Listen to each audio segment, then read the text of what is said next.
Երբ տղամարդն է բռնության ենթարկվում, դրա մասին քիչ է խոսվում։ Ոչ թե որովհետև այդ երևույթը քիչ է մեր հասարակությունում, այլ որովհետև դա չի ճանաչվում։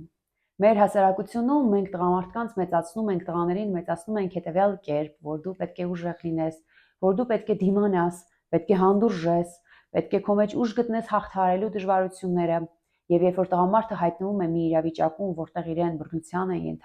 ենթարկում հոգեբանորեն, ֆիզիկապես, նա մտածում է, որ ես պետք է իմ մեջ ուժ գտնեմ, կամ պարզապես լռում է այդ մասին, որովհետև չի գտնելու շրջակա միջավայրում աջակցություն։ Այնտեղ սովորաբար իրեն ասելու են. հերիքա, վերջացրու, մի հատ հավաքի քեզ, տղամարդ ես, մի հատ հերիքա այդ էմոցիաներից տրվես, քո մեջ ուժ գտի, հավաքի քեզ, եւ տղամարդիկ լռում են։ Օրինակ, ընտանիքում տղամարդուն կարող են բռնության ենթարկել ամոթի մթնոլորտ ստեղծելով,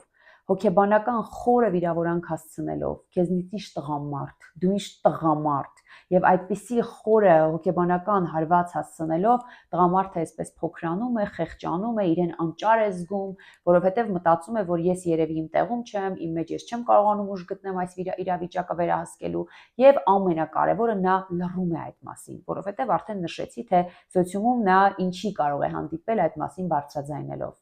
Հաճախ կանայք ընտանիքի ներսում տղամարդուն կարող են վախեցնել, անընդհատ մանիպուլյացիայի ենթարկել երեխաներով, որ ես բաժանվեմ եւ երեխաներից դու կզրկվես։ Սա ամենաուժեղ գործիքն է ամուսնուն, տղամարդուն մանիպուլյացիայի ենթարկելու, վախի մեջ պահելու, որովհետեւ երբեմն տղամարդը պատրաստ է դիմանալ ամեն ինչի, միայն չկորցնել երեխաներին։ Եվ նորից մտածելով, որ անգամ եթե իրեն ֆիզիկական բռնության են ենթարկում, եթե նա դիմի ոստիկանություն, եթե նա դիմի բարեկամներին, նորից իրեն խայտառակելու են, պախարակելու են, ասելու են, որ դու թույլ ես գտնվել, ամոթ քեզ, ոնց ես թույլ տվել, որ կինդ վրա ձեռք բարձրացնի, եւ այդպես միտեղ վախենում են երեխաներին կորցնելով, միտեղ վախենում են սոցիալական այդ հարվածներից ու գնահատականներից, մեկնաբանություններից, միտեղ վախենում են, որ իրենց սոցիումը չի պաշտպանի, որովհետեւ մի տեսակ անհավատալի է, ինչպես կարող է տղամարդը ենթարկվել բռնության։ Մենք կարող ենք պատկերացնել զոհ կանանց, բայց ոչ տղամարդկանց։ Եվ այս ամենի կոնտեքստում մենք մեր շուրջը ունենում ենք շատ հրաշալի տղամարդիկ, որոնք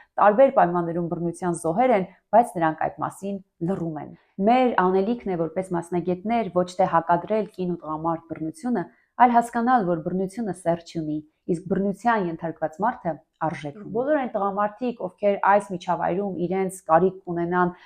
հասկացված զգալու, խոսելու, կարող եք զանգահարել ինձ 095 51 44 54 հեռախոսահամարով։ Ես Բաղրամյան 18-ում սպասում եմ ձեզ, եւ մենք աշխատում ենք նաեւ WhatsApp-ով տեսազանգի միջոցով։ Բոլոր այն մարդիկ, ովքեր չեն ցանկանում գալ գրասենյակ, կարող ենք աշխատել նաեւ հեռավար տարբերակով։